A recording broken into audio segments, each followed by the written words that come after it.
Et revoilà le mini Urus.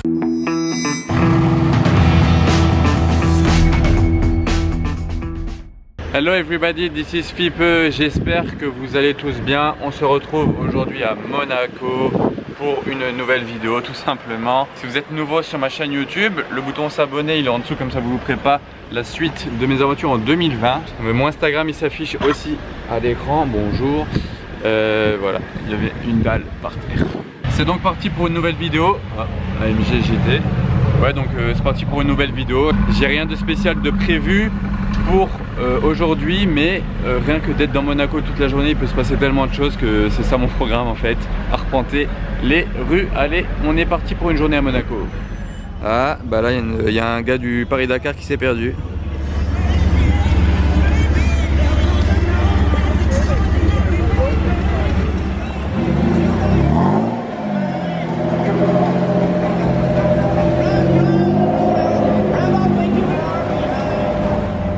Aventador S à droite, Aventador SV à gauche.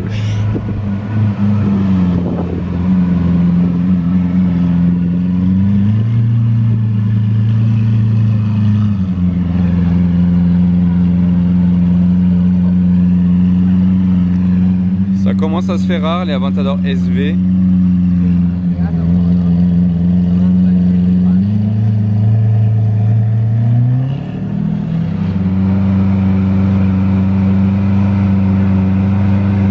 Fameux compteur digital des Aventador SV.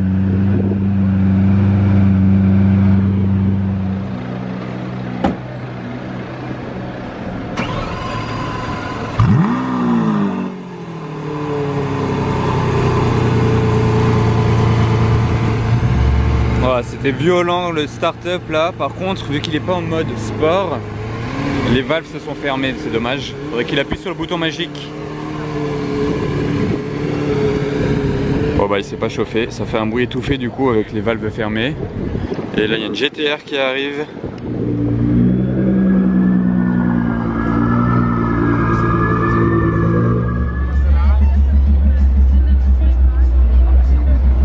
Regardez cette Smart, il n'y a qu'à Monaco que vous verrez une Smart préparée par Carlson avec 4 pots. On a l'habitude de voir des Smart Brabus, mais des Smart Carlson c'est vraiment rare quand même. Il y a un monde, place du casino là. C'est dur de filmer bien les voitures.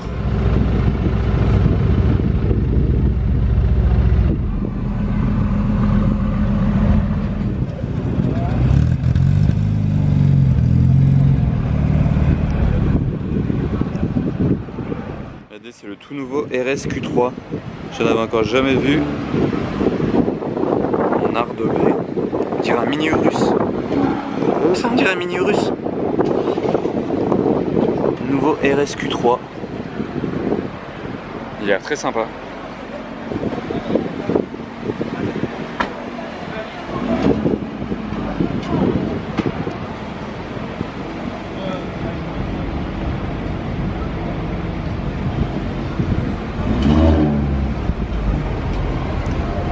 Très virulent. J'aimerais bien le voir à côté d'un Urus pour le comparer un peu, mais c'est vraiment un mini Urus. Je trouve ça sympa comme nom, ça lui va bien, mini Urus. Déjà que le Q8 à la base c'est un mini Urus, enfin c'est pas un mini Urus, c'est le cousin du Urus on va dire. Là c'est vraiment mini Urus pour le coup.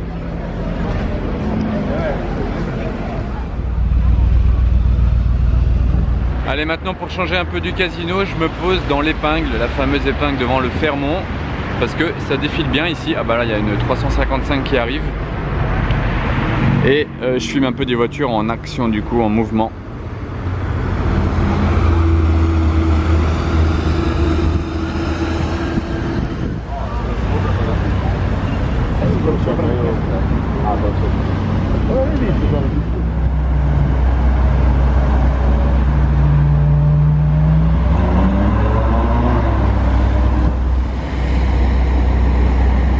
Ça va le wrap.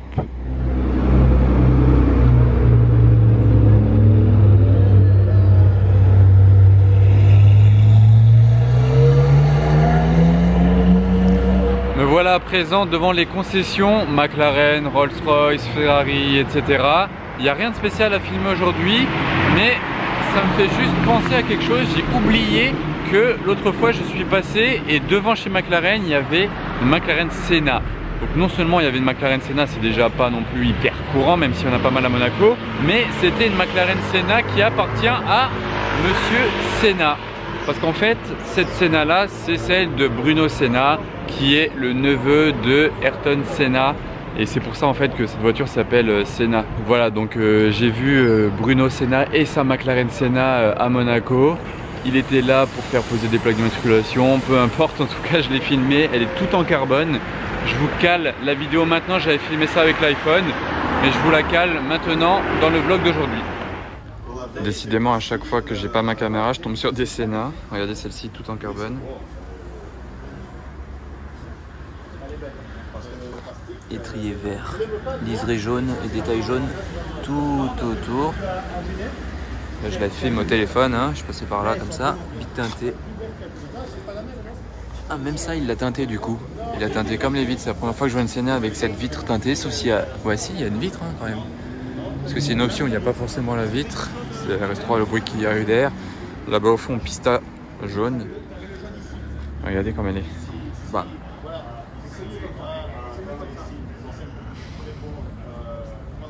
Vous aimez bien les associations de couleurs là, carbone avec le vert, le jaune, le bleu même, centre des roues. C'est la première fois que je la vois à Monaco, avec le classe G là derrière. Elle est posée à l'arrache devant chez Mercedes McLaren. Je fais le tour.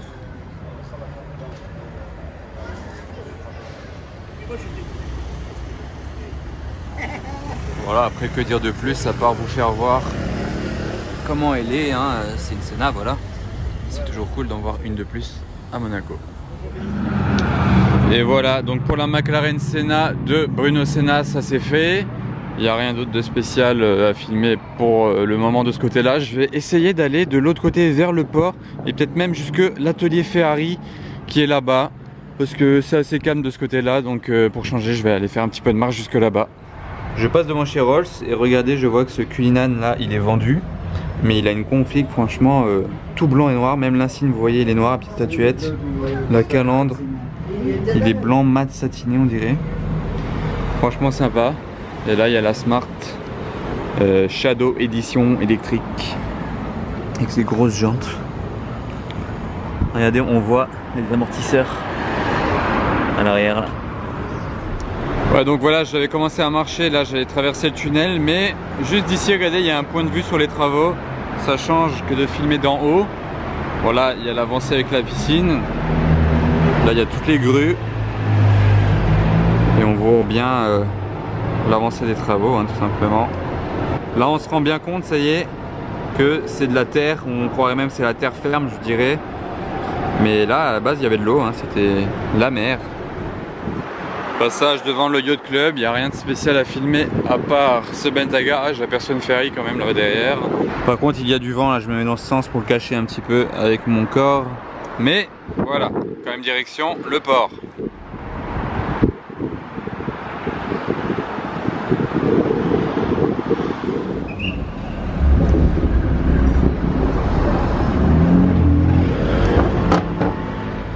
Voilà, j'arrive à présent à l'atelier Ferrari. Déjà regardez en haut, en gardiennage, là il y a une F40 et quelques autres broutilles à côté. Mais regardez ce qu'il y a dans l'atelier actuellement. On peut voir de l'extérieur, on a une belle vue d'ensemble. Du côté droit une 360, une F430, une Testarossa jaune, 512 TR en fait. Et au fond, alors du coup là-bas il y a une Ferrari Enzo noire en pleine réparation avec une Dino jaune, etc. Mais regardez ce qui est assez drôle là, à l'avant, en premier plan, il y a deux Maserati 4200 GT identiques.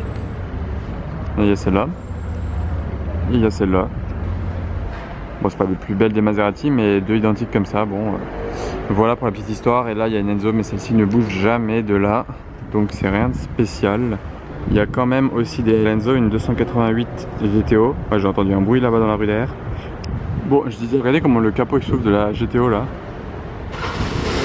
Intéressant, là-bas il y a une 355 Challenge. Ah d'accord, regardez la couleur de cette super sport cabriolet. Un convertible, dites-le comme vous voulez. Mais la couleur par contre, on est tous d'accord qu'elle est hyper spéciale. Je me demande si c'est d'origine. Après tout est possible.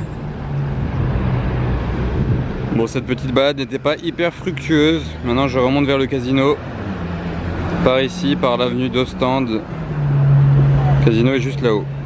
Nous revoilà au cœur de Monaco sur la place du casino. Là il y a un beau duo de Rolls. Regardez celle-ci comme elle est belle, la down là. La configuration est ouf. Les jantes avec là le rappel de la couleur de la voiture. L'intérieur voilà. Et de l'avant. On est sur une belle configuration azuréenne. Bah, face aux deux autres Rolls, il y a un autre duo de Rolls. Une down encore, Black Badge et cette dropette cab. Du coup, question du vlog, allez, vu qu'il y a deux belles downs l'une en face de l'autre, dites-moi si vous préférez cette Black Badge édition là ou alors la bleue qui est juste derrière là-bas. Est-ce que vous êtes plus config azuréenne, jolie, classe, etc. ou la badass Black Badge édition? Dites-moi ça en commentaire.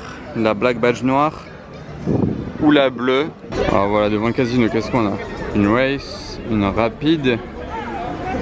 Ok, il y a une S8 qui se gare là. Un Vogue full black à côté d'une autre race. Et deux Bentley. Voilà, donc là c'est encore assez calme, il est tôt.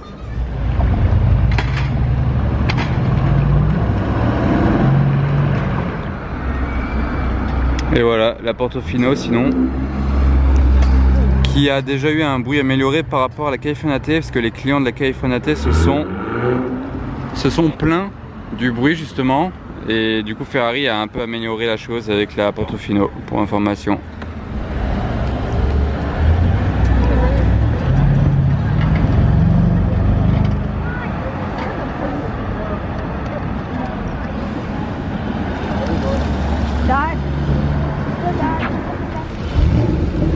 Je sais pas si vous saviez, mais le Porsche, il y a beaucoup de Porsche sur cette image. Le coffre de la Porsche Targa, bon il y en a un à l'avant normal ici et un à l'arrière et il s'ouvre comme ça. Parce qu'il y a un petit espace pour ranger les trucs là, comme à l'avant, voilà, il y a deux coffres en gros.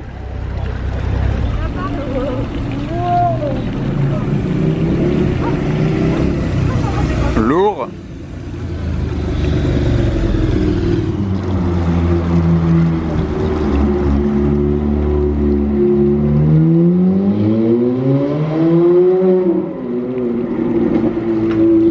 Voilà, ça sonne tellement bien les F430. Là on a le droit à une Aventador qui sort de chez Pitstop. On dirait un animal qui sort de son terrier. Elle est jaune mat.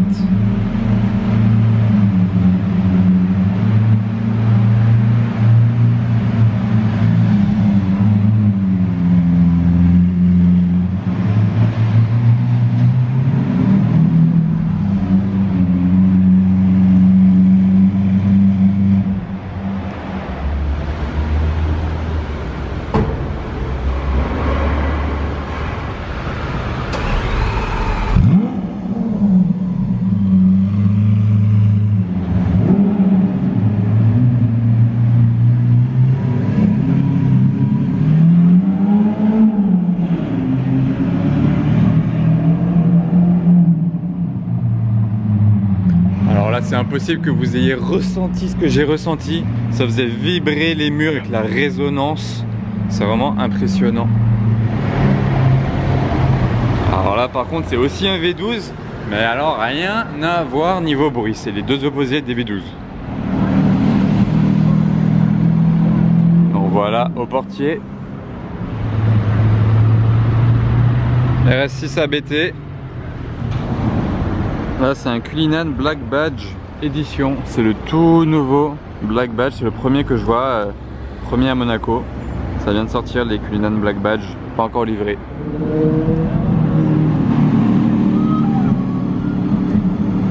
Et encore une Aventador. Et la nuit qui tombe.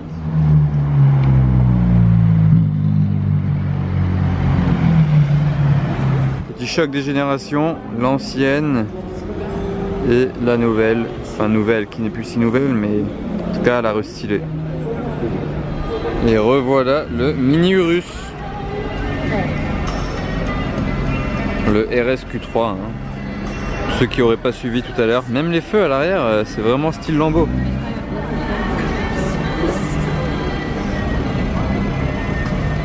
Et bien décidément c'est quand même la journée Aventador. Regardez celle-ci avec le pare-choc totalement peint en jaune là. Ça fait assez bizarre. C'est pas la jaune que j'ai filmée au parking tout à l'heure. Hein. Ça c'est une S. Regardez le pare-choc. Totalement peint. C'est une Roadster en plus. Elle a le toit jaune. C'est super rare d'avoir une Roadster avec le toit de la couleur de la voiture. D'habitude il est toujours noir. Et regardez là-bas, l'énorme voiture qui dépasse. Qu'est-ce que ça peut bien être, une énorme voiture qui dépasse? On va aller voir ça de plus près. Il y a une SL Lorinser. Regardez avec les jantes style SLR. Et le pare-choc modifié aussi. Ils ont fait pire des fois, hein, Lorinser. Ils ont même modifié l'avant de la voiture avec une sorte de bec pour que ça ressemble à une SLR. Bon là ils l'ont pas fait sur celle-ci. Mais ça reste assez rare de nos jours.